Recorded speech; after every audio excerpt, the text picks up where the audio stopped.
आज हम लोग आर्ट इंटीग्रेटेड लर्निंग के बारे में बात करने वाले हैं। आर्ट इंटीग्रेटेड लर्निंग क्या होता है, इसका क्या उद्देश्य है, इसे NEP 2020 में लाने की क्यों आवश्यकता पड़ी, इस पर क्यों अधिक फोकस किया जा रहा है और इसे सभी सब्जेक्ट के साथ क्यों जोड़ा गया है, इससे बच्चों को क्या लाभ होगा और इसमें एक शिक्षक के रूप में हमारी क्या भूमिका है, इन सभी विषय पे हम आज बात करेंगे। तो सबसे पहले हम देखते हैं कला एकीकृत शिक्षण क्या है। आर्ट एक वह पद्धति जिसमें कला को अन्य विषयों के साथ जोड़ा जाता है। विद्यार्थी विषयों को अनुभव और गतिविधियों के माध्यम से गहराई से समझते हैं। यह NEP 2020 द्वारा भी अनुशंसित है। NEP 2020 में बताया गया है कि बच्चों को सिर्फ किताबी ज्ञान तक सीमित नहीं रखना है। सभी सब्जेक्ट में आर्ट इंटीग्रेट को जोड़ने की क्यों आवश्यकता पड़ी है, इसका उद्देश्य क्या है, हम देखते हैं। विद्यार्थियों में रचनात्मकता और कल्पना शक्ति का विकास। दूसरा पॉइंट है सीखने को आनंददायी और सार्थक बनाना। विषयों के बीच संबंध को स्पष्ट करना। विद्यार्थियों की सहभागिता और आत्मविश्वास को बढ़ाना। अब इसे हम कैसे बढ़ाएंगे, इसका उद्देश्य क्या है, जैसे हम बाकी सब्जेक्ट के साथ आर्ट को कैसे इंटीग्रेट करेंगे, उसका कुछ एक दो एग्जांपल भी आपको हम दिखाते हैं। जैसे जो भी हम चैप्टर पढ़ाते हैं, इसका एक एग्जांपल के माध्यम से मैं आपको बताऊंगा कि जैसे कोई भी बच्चा है हमारे क्लास का जो सबसे वीक बच्चा है, हम एग्जाम्पल के तौर पे उसको लेते हैं और ये हम अपने ऊपर भी अनुभव कर सकते हैं कि जैसे यदि किसी मूवी को अगर हमने 4 साल पहले देखा है या किसी बच्चे ने देखा है और 4 साल बाद उसी मूवी को उस बच्चे के सामने दोबारा चलाया जाए, तो वो बच्चा जो हमारे क्लास का सबसे कमजोर बच्चा है वो हमसे पहले बताएगा कि इसके बाद ये होने वाला है, अब ये होगा। उन 4 सालों में न तो उसे रिवीजन कराया जाता है, न तो उसका कोई क्वेश्चन आंसर होता है, न तो उसे फिर से दोबारा उसको दिखाया जाता है, लेकिन वो 4 साल बाद भी उसे अच्छे से सारी चीजें याद होती हैं। जब भी हम एक चैप्टर को एक बार पढ़ाते हैं, उसको रिवीजन कराते हैं, क्वेश्चन आंसर लिखाते हैं, बाद में मंथ एंडिंग में उसका टेस्ट लेते हैं तो वो बच्चा फेल हो जाता है। उसको क्यों याद नहीं रहता है?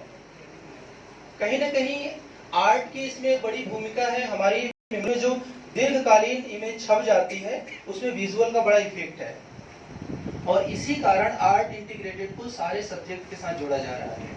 और हमने देखा भी है कि हम प्राइमरी से लेकर सेकेंडरी में किसी भी चैप्टर को पढ़ते हैं, चाहे वो हिंदी का हो या अन्य विषय का हो, तो कहीं ना कहीं उस चैप्टर से रिलेटेड कुछ ना कुछ इमेज दिए होते हैं। तो बच्चा क्या करता है, उसको कनेक्ट करता है, उसको रिलेट करता है चीजों को और वो उसे आसानी से समझ पाता है। जैसे अभी एक हम और ब्रिजेश सर गए थे, हम लोग KV फूलपुर में आर्ट इंटीग्रेटेड है। हर एक बच्चा देखता है कि इस तरह के गांव, एक पालमपुर का गांव है, उसमें बहुत पुराने जमाने का है। उस समय गाड़ी मोटर्स नहीं थे, लोग बैल के माध्यम से, साधन भी उनका वही था, उसी के द्वारा आना जाना होता था। अब चित्रों में भी यदि बैल मूव करता हुआ दिखे तो बच्चे को बड़ा इंटरेस्टिंग लगेगा, है कि नहीं? अब ये बोलने तक नहीं है, मैं आपको करके दिखाता हूँ कि बैल इसमें कैसे मूव करेगा। इस तरह से हम कुछ नई नई चीजें अगर बना के ले जाएं तो बच्चे बहुत इंटरेस्टेड होंगे और उनका पूरा ध्यान आपकी तरफ केंद्रित हो जाएगा। तो इस पेंटिंग को मैं निकाल के इसको दिखाता हूँ।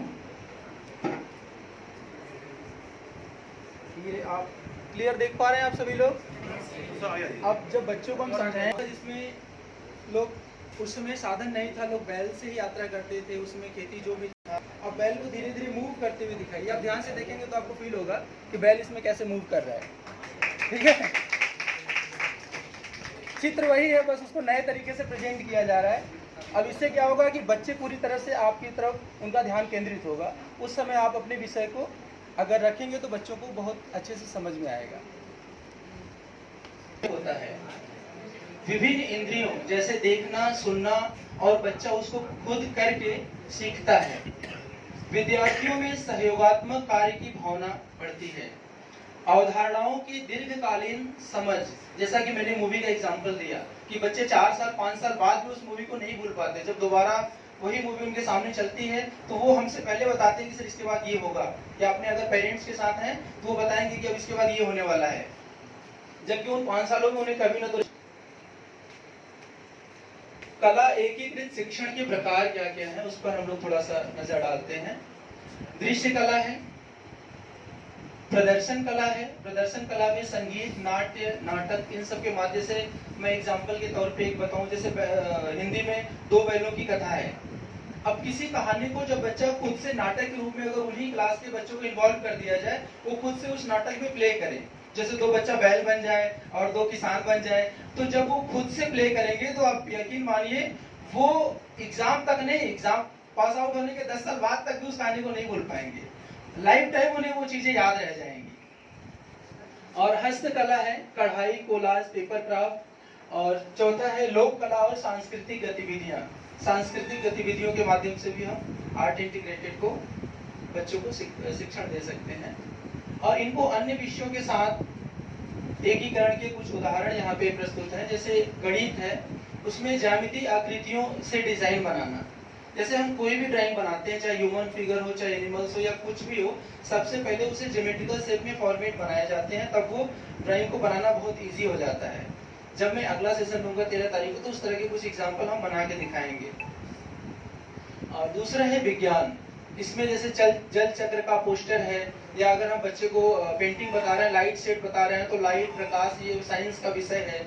और सामाजिक विज्ञान, इसमें ऐतिहासिक घटनाओं का नाटक है। भाषा, अगर हम लैंग्वेज में करा रहे हैं कुछ भी, तो उसमें बच्चों को कविता लेखन और चित्रण करा सकते हैं। और आईसीटी, इसमें डिजिटल पोस्टर और ई कंटेंट लिया जा सकता है। अच्छा, इसमें एक शिक्षक के रूप में हमारी भूमिका क्या है, यहाँ पर हम देखेंगे। मार्गदर्शक और प्रेरक के रूप में कार्य करना, विभिन्न कला रूपों को विषय से जोड़ने के अवसर खोजना, विद्यार्थियों को सहयोगात्मक गतिविधियों में शामिल करना, मूल्यांकनकर्ता के रूप में। आज का सेशन यही समाप्त होता है। आप सभी का हृदय से धन्यवाद। आपकी सक्रिय भागीदारी और उत्साह ने इस प्रशिक्षण को अधिक सार्थक बनाया है। आइए हम सब मिलकर आर्ट इंटीग्रेटेड लर्निंग के माध्यम से शिक्षा को और अधिक रोचक, रचनात्मक और जीवंत बनाएं। एक बार पुनः धन्यवाद।